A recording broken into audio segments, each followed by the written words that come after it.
আমার মাটি চুলা রান্না করার পার্ট 3 ভিডিও এটা। মানে বড় বড় ভিডিও তো আপনারা দেখতে চান না, 1 মিনিট 1.5 মিনিট হয়ে গেলে ভিডিও আপনারা দেখেন না, এই জন্য ছোট্ট ছোট্ট করে ভিডিও করতেছি।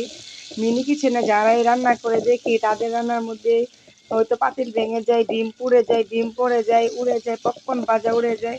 তো আসলে ভালোই লাগে। তো আমার বিরিয়ানি রান্না হচ্ছে, দেখতেই থাকেন আপনারা।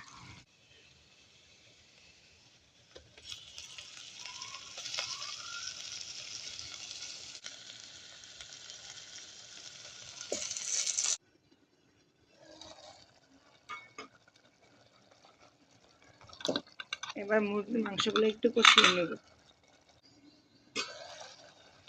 পোলাওয়ের চালগুলা এখন দিয়ে দেব। মাংস কষানো হয়ে গেছে, বিশ্বাস করবেন মাশাআল্লাহ এত সুন্দর একটা ঘ্রাণ, মাংসটা যে কষাইছি এত মজার একটা ঘ্রাণ যে আছে, আপনারা না মানে থাকলে বিশ্বাস করবেন, এখন আপনারা না বিশ্বাস করবেন কি না জানি না।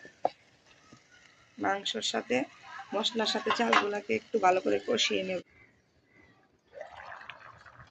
মাশাআল্লাহ দেখেন কত সুন্দর হয়েছে আমার বিরিয়ানিটা। তো দেখতে দেখতে কিন্তু আমার বিরিয়ানিটা প্রায় হয়ে গেছে। এখন এই ভিডিওটা এখানে শেষ করব। খাবারের ভিডিওটা একটু পরে দিব আপনাদেরকে, বড় ভিডিও তো আপনারা দেখেন না। বাই।